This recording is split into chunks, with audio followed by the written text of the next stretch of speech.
The B words were, in all cases, compound words.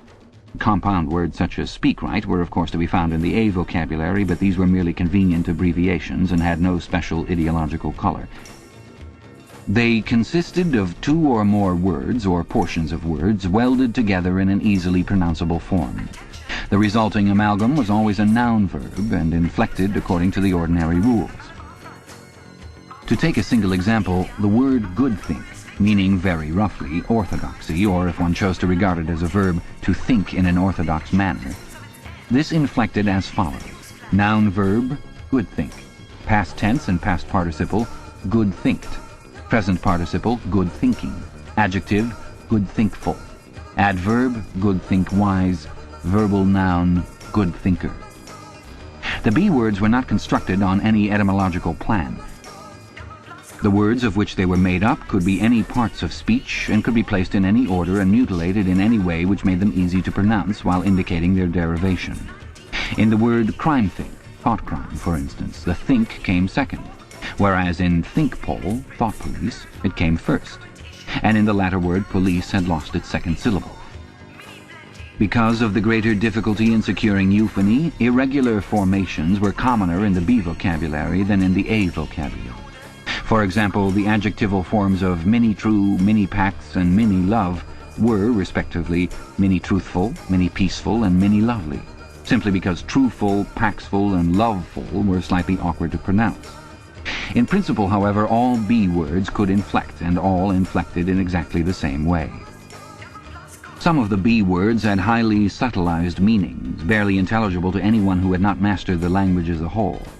Consider, for example, such a typical sentence from a Times leading article as "Old thinkers unbellyfeel ingsoc." The shortest rendering that one could make of this in old speak would be, "Those whose ideas were formed before the Revolution cannot have a full emotional understanding of the principles of English socialism." But this is not an adequate translation. To begin with, in order to grasp the full meaning of the Newspeak sentence quoted above, one would have to have a clear idea of what is meant by ingsoc. And, in addition, only a person thoroughly grounded in ingsoc could appreciate the full force of the word bellyfeel, which implied a blind, enthusiastic acceptance difficult to imagine today, or of the word old think, which was inextricably mixed up with the idea of wickedness and decadence. But the special function of certain Newspeak words, of which old think was one, was not so much to express meanings as to destroy them. These words, necessarily few in number, had had their meanings extended until they contained within themselves whole batteries of words which, as they were sufficiently covered by a single comprehensive term, could now be scrapped and forgotten. The greatest difficulty facing the compilers of the Newspeak Dictionary was not to invent new words, but, having invented them, to make sure what they meant, to make sure, that is to say, what ranges of words they cancelled by their existence. As we have already seen in the case of the word free, words which had once borne a heretical meaning were sometimes retained for the sake of convenience, but only with the undesirable meanings purged out of them. Countless other words such as honor, justice, morality, internationalism, democracy, science, and religion had simply ceased to exist. A few blanket words covered them, and in covering them, abolished them. All words grouping themselves round the concepts of liberty and equality, for instance, were contained in the single word crime think, while all words grouping themselves round the concepts of objectivity and rationalism were contained in the single word old think. Greater precision would have been dangerous. What was required in a party member was an outlook similar to that of the ancient Hebrew who knew, without knowing much else, that all nations other than his own worshipped false gods. He did not need to know that these gods were called Baal, Osiris, Moloch, Ashtaroth, and the like. Probably the less he knew about them, the better for his orthodoxy. He knew Jehovah and the commandments of Jehovah. He knew, therefore, that all gods with other names or other attributes were false gods. In somewhat the same way, the party member knew what constituted right conduct, and in exceedingly vague, generalized terms, he knew what kinds of departure from it were possible. His sexual life, for example, was entirely regulated by the two Newspeak words sex crime, sexual immorality, and good sex, chastity. Sex crime covered all sexual misdeeds whatever. It covered fornication, adultery, homosexuality, and other perversions, and in addition normal intercourse practiced for its own sake. There was no need to enumerate them separately, since they were all equally culpable and, in principle, all punishable by death. In the C vocabulary, which consisted of scientific and technical words, it might be necessary to give specialized names to certain sexual aberrations, but the ordinary citizen had no need of them. He knew what was meant by good sex. That is to say, normal intercourse between man and wife for the sole purpose of begetting children and without physical pleasure on the part of the woman. All else was sex crime. In Newspeak, it was seldom possible to follow a heretical thought further than the perception that it was heretical. Beyond that point, the necessary words were non-existent. No word in the B vocabulary was ideologically neutral. A great many were euphemisms. Such words, for instance, as joy camp, forced labor camp, or mini-pax, ministry of peace, i.e. ministry of war, meant almost the exact opposite of what they appeared to mean. Some words, on the other hand, displayed a frank and contemptuous understanding of the real nature of oceanic society. An example was prole-feed, meaning the rubbishy entertainment and spurious news which the party handed out to the masses. Other words, again, were ambivalent, having the connotation good when applied to the party and bad when applied to its enemies. But in addition, there were great numbers of words which at first sight appeared to be mere abbreviations and which derived their ideological color not from their meaning but from their structure. So far as it could be contrived, everything that had or might have political significance of any kind was fitted into the B vocabulary. The name of every organization, or body of people, or doctrine, or country, or institution, or public building was invariably cut down into the familiar shape. That is, a single, easily pronounced word with the smallest number of syllables that would preserve the original derivation. In the Ministry of Truth, for example, the Records Department, in which Winston Smith worked, was called RecDep. The Fiction Department was called FicDep. The Teleprograms Department was called Teledep, and so on. This was not done solely with the object of saving time. Even in the early decades of the 20th century, telescoped words and phrases had been one of the characteristic features of political language.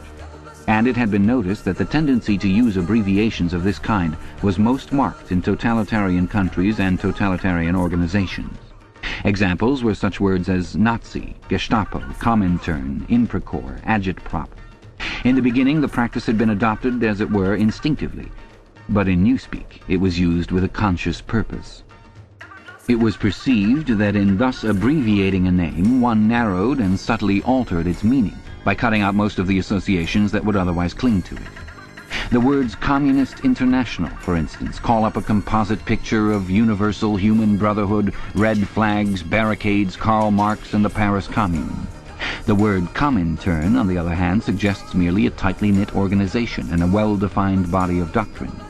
It refers to something almost as easily recognized and as limited in purpose as a chair or a table.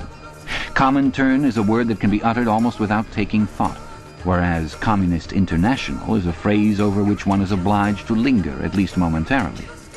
In the same way, the associations called up by a word like Mini-True are fewer and more controllable than those called up by Ministry of Truth.